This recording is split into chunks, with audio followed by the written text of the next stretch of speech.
Wild card കയറിയപ്പോഴേ big ബോസിൽ കൂട്ടയടി. ജയിലിൽ അനുമോളും ജിസയിലും വാക്കുതർക്കം.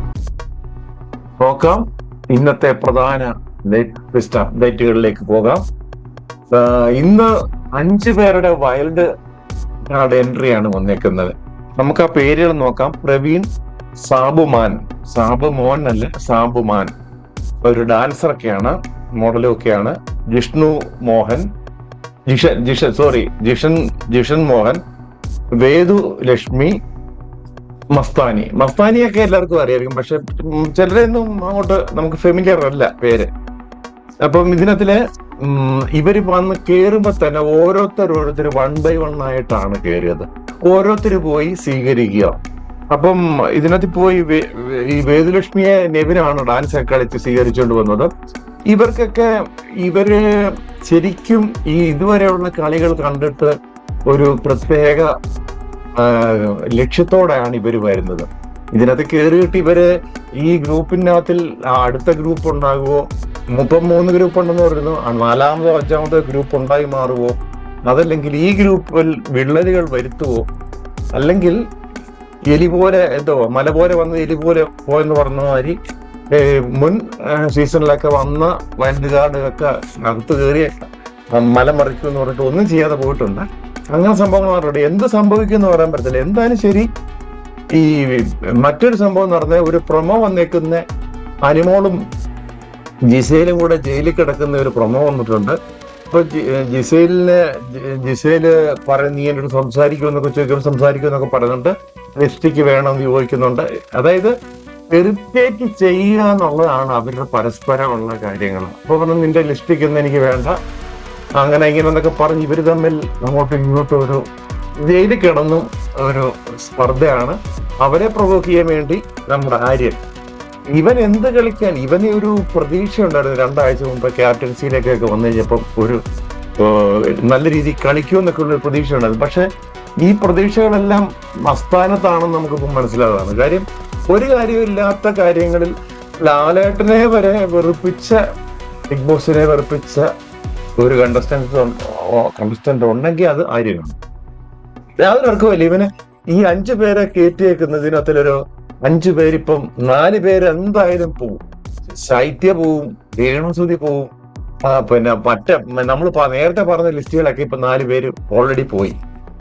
അപ്പം ഇതിനകത്തിൽ ഇനി പോകാൻ രേണുസുതിയുടെ ഒക്കെ വോട്ടിംഗ് ശതമാനം വെച്ചാണ് ഇപ്പൊ പിടിച്ചിരിക്കുന്നത്. കുറെ ഫാൻസും കുറെ സെന്റിമെന്റ്സും ഒക്കെ ഉള്ളതുകൊണ്ട് ആ ഒരു ലെവലിലാണ് ഇപ്പൊ പോകുന്ന കാര്യങ്ങൾ. ഈ 72 ക്യാമറ ഉണ്ടെങ്കിൽ ഒരു ക്യാമറയെ പോലും പതിയാത്ത ഒരാളാണ് രേണുസുതി എന്നും പറഞ്ഞ്. അതായത് ഈ ജയിലിലൊരു ഇത് വെച്ചായിരുന്നു, പിന്നെ അതായത് ഗാങ്ങിലുള്ളവര് അല്ലാത്തവര്, പിന്നെ ബോറിംഗ് ആയിട്ടുള്ള ആള്, ഇങ്ങനെ 2-3 കാര്യങ്ങൾ പറഞ്ഞപ്പോ മസ്താനി വന്നിട്ട് രേണുസുതിക്കിട്ട് കൊട്ടിയായിട്ടാണ് പോയേക്കുന്നത്. രേണുസുതിക്ക് വേറൊരു ഒരു ഇതുമില്ല, ഒരു ക്യാമറയിലും ഒരു ടാസ്കിലും ഒന്നിലും വരാത്ത ഒരാളാണ് രേണുസുതി എന്നും പറഞ്ഞാണ് നിൽക്കുന്നത്. ഈ ജിഷൻ മോഹൻ കയറി വന്ന സമയത്ത് അനീഷ് പോയി വെൽക്കം ചെയ്യുമ്പോൾ, പിന്നെ അനീഷ് അല്ലേ എന്ന് പറയുമ്പോൾ പേരെന്താന്ന് ചോദിക്കുമ്പോൾ അനീഷ് അല്ലേ എന്ന് പറയുമ്പോൾ അല്ല നിങ്ങളുടെ പേരെന്താന്ന് ചോദിക്കുന്നു. ഇപ്പം പറയുന്നു, ഈ നമ്പർ എന്റെ അടുത്ത് എടുക്കണം. ഇവർ ഈ ബിഗ് ബോസ് എല്ലാം കണ്ടിട്ട് വരുന്നല്ലോ, അനുമോള് കയറി വന്നപ്പോൾ ഇതേ ഡയലോഗ് അടിച്ചതല്ല, അതുകൊണ്ട് വേഷം കെട്ടേണ്ട അടുത്ത് വേണ്ട, ഇതിനപ്പുറം കഴിഞ്ഞ് വന്നവരാണ് ഈ ഡയലോഗൊക്കെ അടിച്ച അവിടെ അന്ന് കയറിയപ്പോഴേ ഉടക്കാൻ. അപ്പം ഇതിനകത്തില് ഇനി എന്താണ് ഈ പുതിയ ഇവരുടെ ഒരു തന്ത്രങ്ങൾ, ഇതുവരെയുള്ള ലെവല് നമ്മൾ പ്രതീക്ഷിച്ച ആ ഒരു ലെവലിൽ നിന്ന് പുതിയ ഒരു ഗ്രൂപ്പും അല്ലെങ്കിൽ പുതിയ ഒരു ടാസ്കിന്റെ സ്റ്റൈലും ഒക്കെ അടുത്ത ഒരാഴ്ച കഴിയുമ്പോഴത്തേക്ക് നമുക്ക് ഏകദേശം ഓണം കഴിയുമ്പോഴത്തേക്ക് മനസ്സിലാവും. നമ്മൾ ചോദിച്ചാൽ ഓണം കഴിഞ്ഞേ ഉള്ള ഒരു വൈൽഡ് കാർഡ് എൻട്രി എന്ന് പറഞ്ഞു, പക്ഷെ ഓണത്തിന് മുമ്പ് തന്നെ കൊണ്ട്. കാര്യം വെച്ചാൽ അത്ര പൂവർ കണ്ടസ്റ്റൻസ് ആണ് ഇതിനകത്തുള്ളത്. ബിഗ് ബോസിനും അതെ, പബ്ലിക്കിനും എല്ലാം അറിയാം.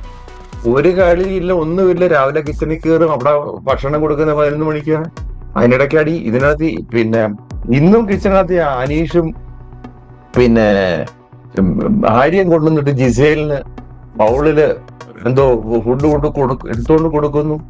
ആര്യനെ കുറിച്ച് ഒത്തിരി അപവാദങ്ങൾ ഇപ്പൊ തുടങ്ങി. ജിസേലിന്റെ പുതപ്പിനടി കേടി മസാജ് ചെയ്യുന്നും പറഞ്ഞൊരു പിന്നെ ഈ ആദില നൂറയൊക്കെ കംപ്ലൈന്റ് പറഞ്ഞു തുടങ്ങി. വെളിയിലും അതിനെ കുറിച്ചുള്ള സംസാരങ്ങളായി. കമ്പിളിക്കകത്ത് ഒരു ലേഡി കിടക്കുന്നിടത്ത് ഈ ബിഗ് ബോസിനൊന്നും നിയന്ത്രണമൊന്നുമില്ലേ? ഇത് പരസ്യമായിട്ട് ഇങ്ങനെ ഇത് ലോകം മൊത്തം കാണുന്ന പിന്നെ 24/7 ലൈവ് നടക്കുന്നു. അല്ലാതെ എഡിറ്റഡ് വരുമ്പോ എനിക്ക് വരത്തില്ലായിരിക്കും. 24/7 എത്ര പേര് കാണുന്നു ഹോട്ട്സ്റ്റാറില്. ഇതൊക്കെ എന്ത് വൃത്തികേടുകൾ കാണിച്ചാലും ബിഗ് ബോസ് കോൺട്രവേഴ്സിക്ക് വേണ്ടി നിലകൊള്ളുകയാണോ എന്ന് ചിലപ്പോൾ തോന്നിപ്പോകും. എന്തായാലും ശരി, പുതപ്പിനകത്ത് കയറിയുള്ള മസാജ് ചെയ്തൊക്കെ അങ്ങ് നിർത്തിയ കാര്യമാണ്. നിന്നെ വെളിയിൽ കാണുന്നത് ജനം ഇപ്പം വളരെ അട്ടർലി ഇതാണ്, മോശമായ രീതിയിലാണ് കാണുന്നത്.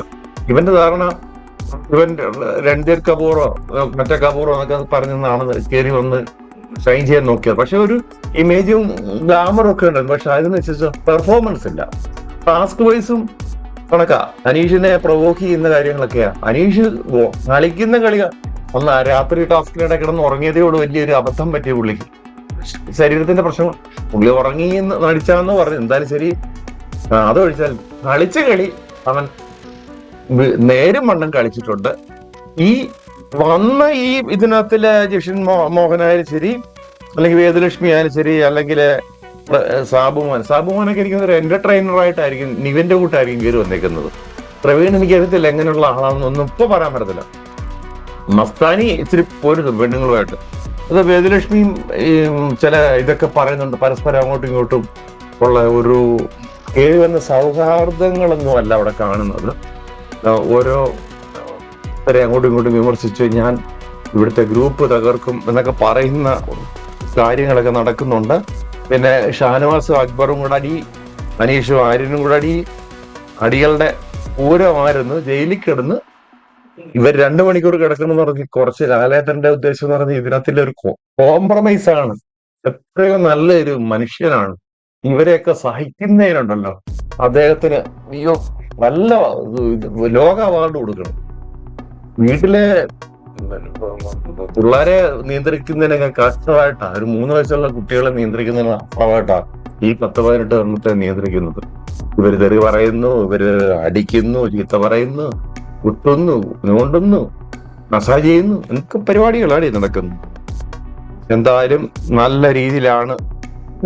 അപ്പം മസ്താനി തുടങ്ങിയിട്ടുണ്ട് പണി. അപ്പം ഇങ്ങനെയുള്ള കാര്യങ്ങളാണ് ഇന്നത്തെ ഒരു അപ്ഡേറ്റ് വരുന്നത്. പ്രൊമോയിലുള്ള ഈ കാര്യങ്ങളാണ്, ജയിലിലെ കാര്യങ്ങള്, ജിസയിലും അനുമോളും കൂടെ കൊമ്പോർക്കുന്ന രംഗങ്ങളും ഒക്കെ ഇന്നത്തെ പ്രൊമോയിൽ വന്നിട്ടുണ്ട്. ബാക്കി കാര്യങ്ങളൊക്കെ നമുക്ക് എഡിറ്റഡ് ഫുള്ള് വീഡിയോ വരുമ്പോഴേ നമുക്ക് കാണാൻ പറ്റത്തുള്ളൂ. ഇത്രയും പറഞ്ഞുകൊണ്ട് നിർത്തുന്നു. അടുത്തൊരു അപ്ഡേറ്റിൽ കാണാൻ. നന്ദി, നമസ്കാരം.